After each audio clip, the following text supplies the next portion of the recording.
नमस्कार मंडळी, श्री स्वामी समर्थ. स्वागत आहे तुमचं आपल्या आजच्या नवीन व्लॉगमध्ये. तर आज शिवण्याच्या स्कूलच्या टिफिनसाठी रव्याचे उत्तप्पे बनवायला घेतले.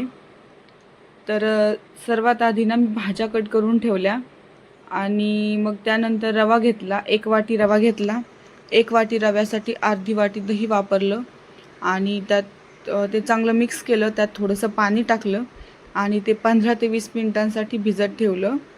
तोपर्यंत शिवण्याचं थोडंसं आवरून दिलं तिकडे जाऊन आणि त्यानंतर मग 15-20 मिनटं झालेले होते. मग त्यानंतर मी ते भाज्या वगैरे टाकून घेतल्या त्या रव्याच्या मिश्रणामध्ये. त्यात थोडंसं मीठ टाकलं. तुम्हाला हवं तर तुम्ही थोडंसं सोडाही टाकू शकता, बेकिंग सोडा. पण मी नाही टाकत कारण त्यांनी पोट फुगल्यासारखं वाटतं आणि काही गरज नाही होतं. रव्याचे उत्तप्पे एकदम मऊ होतात. आणि हे बघा, मी तव्यावर तो उत्तप्पा पसरवत होते. तर थोडासा मी जाडच बनवत असते कारण पातळ बनवलं की टिफिनला ते असं वातडल्यासारखं म्हणतो आपण, तसं होतं. जाड असला की थोडंसं मऊ राहतो.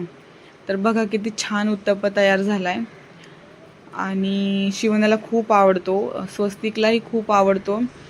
जर कधी तिला उत्तप्पा खायचा असला आणि मी जर इडलीचं वगैरे किंवा डोशाचं पीठ नसलं भिजत ठेवलं तर मी असाच इन्स्टंट उत्तप्पा बनवत असते. तर इकडे बघा, मी तिचं टिफिनमध्ये टाकत होते.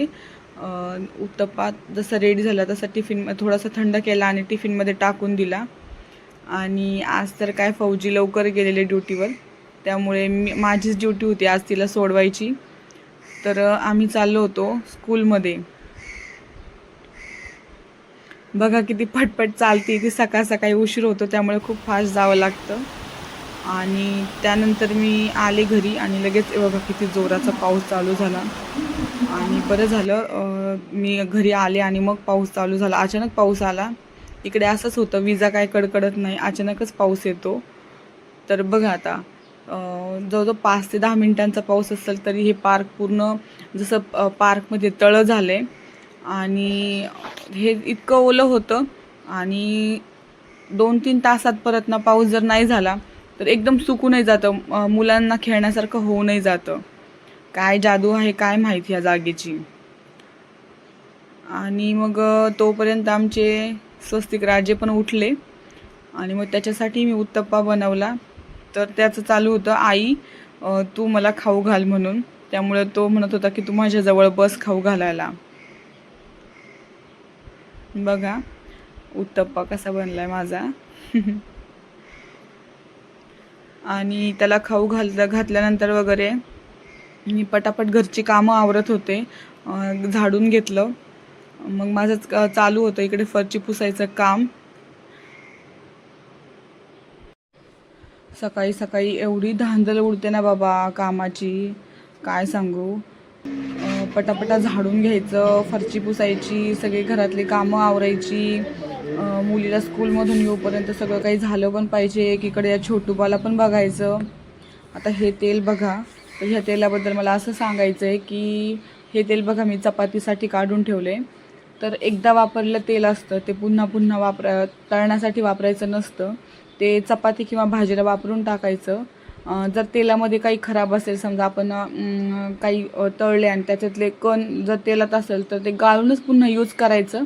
पण शक्यतो तेल पुन्हा तळण्यासाठी वापरायचं नाही, कारण तेलाची गुणवत्ता ही कमी झालेली असते आणि त्याने आपल्या आरोग्यावर गंभीर परिणाम होऊ शकतो.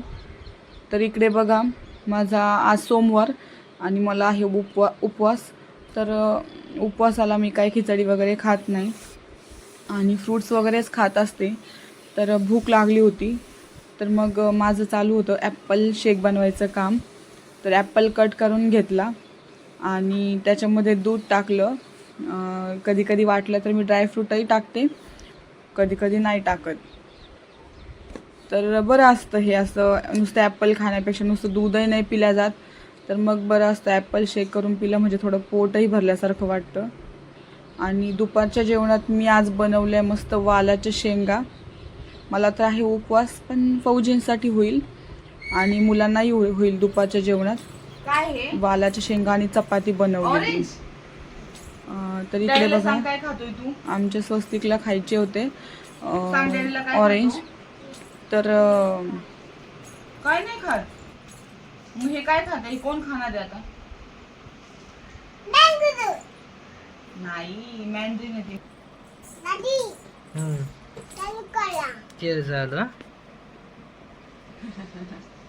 स्वस्तिक यहाँ पे खूप तर बघा, अशा एक्साइटेड. प्रकारे आमच्या मायलेकांचं चाललं होतं ऑरेंज खायचं कसं काम. खाणार तू दाखव आता, कसं खाणार ऍपल हे, कसं खाणार इकडे कोण दाखव मी मला काय कसं खात त्याला असतो. खाऊ घालता घालता मीही खात असते.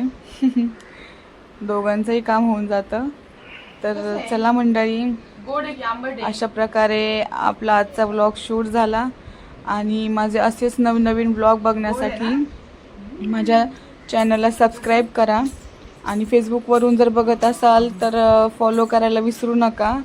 आणि असेच आपले छान छान व्हिडिओ बघण्यासाठी नक्की मला सबस्क्राईब करा, लाईक करा. असं कर. भेटूया पुढच्या व्लॉगमध्ये.